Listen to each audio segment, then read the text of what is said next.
Good morning, boys and girls.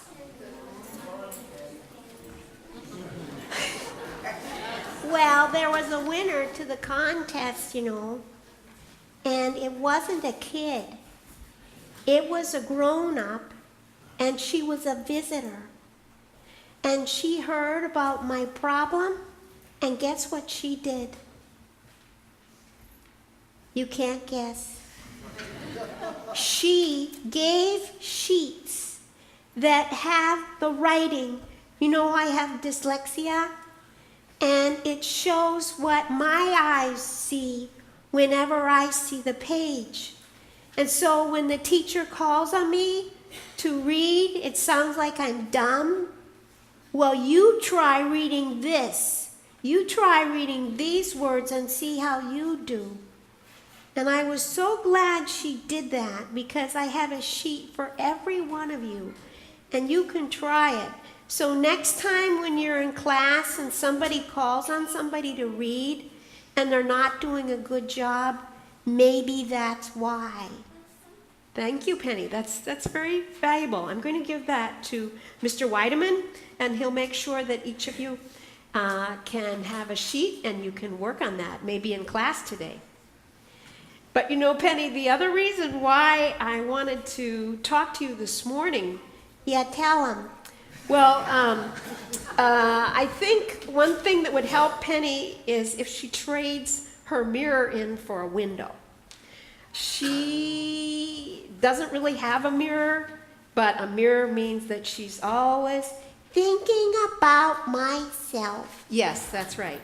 That's what mirrors do. They make you think about yourself. But if you have a window, that makes you what, Penny? Think about other people. That's right.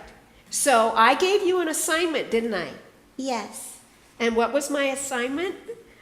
You told me that I could interview Pastor Bill Gardei and ask him questions about what it feels like to be blind.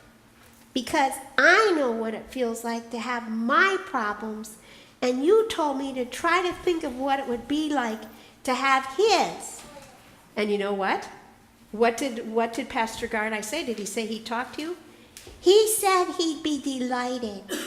Is that right, Bill? Correct. Okay. So I'm going to ask you a question, and you try to answer it. Are you ready? Am I ready? Yes. Yes, ma'am. Okay, I'm just a girl, but it's okay. Okay, my first question, and I thought of this myself. My first question is it scary to be blind? What's the answer? Yes, it was for me. But no, it hasn't lasted.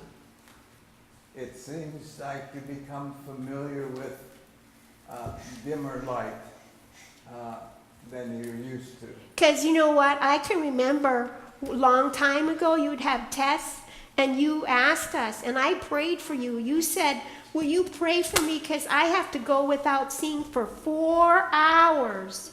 And we prayed for you, and now you go hour after hour after hour, and you don't complain. How'd that happen? I believe that what has happened I can learn from, so I wait. And in the waiting, I figure I might as well be as ornery as I've always been. And so it's all right. Okay, here's my next question. Is there anything you like about being blind? That's a good question. The answer I would give is that I have learned that other senses, for example, my hearing is more acute since I have no sight. My balance stinketh. Yeah. So that means if kids are whispering while you're talking, you can hear that? I probably can. Uh-oh, kids, did you hear? He can hear you because he's got really good hearing now. Yeah, go on.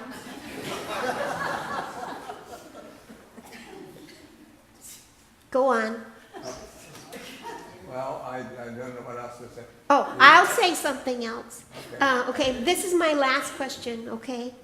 I was just thinking about you this last week, and I was thinking television wouldn't be very fun, and you can't read books, and you can't write. So I wanted to know, is your life boring now? Is it? No, It's not? no, because it gives me time to think that I have my own thoughts to carry me into a kind of a meditative period of time, and I can do that much easier. I'm not bored, actually. I think what I think is better than TV. Well, I'm glad that God gave you such a good mind so you can enjoy your thoughts. Thank you very, very much, Pastor Bill. And I really appreciated the chance to think about somebody beside myself. That's what I wanted to say. So, thank you. Well, you as a child, you reminded me. I'm not that little. I give up. Okay. Okay. Goodbye.